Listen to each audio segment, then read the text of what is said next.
I'm Christina Aguayo in Dallas, and here are your top stories. Jeffery Epstein was being counseled and tipped off by the New York Times while he was coaching Democrat members of Congress during a hearing on President Trump. Documents unsealed from Epstein's estate exposed his involvement in a congressional hearing that was held to undermine President Trump, with text showing that he coached a Democrat lawmaker on her line of questioning.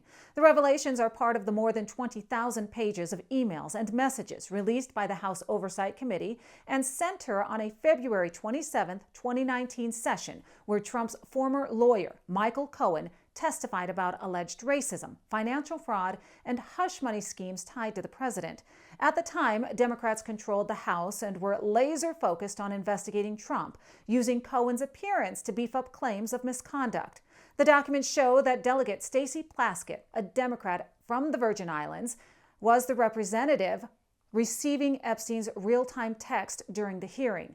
Timestamps line up with video footage of the hearing showing Epstein feeding her details on Trump's inner circle just as she prepared to grill Cohen.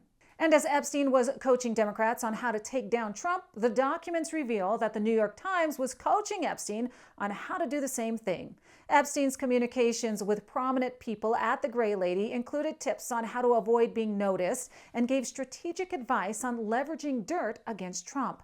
The author, Michael Wolff, who made millions on his book attacking Trump, told Epstein how to, quote, drip feed certain info to the media without getting blowback, and advised him on how to use his access to Trump as leverage.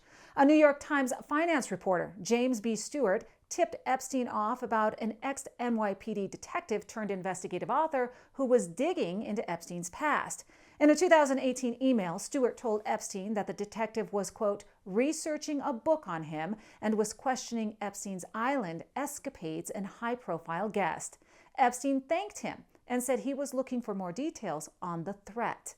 This heads up allowed Epstein to create a preemptive defense, protecting his web of influential pals, many of whom were Democrats. That's what you need to know. In Dallas, Christina Aguayo.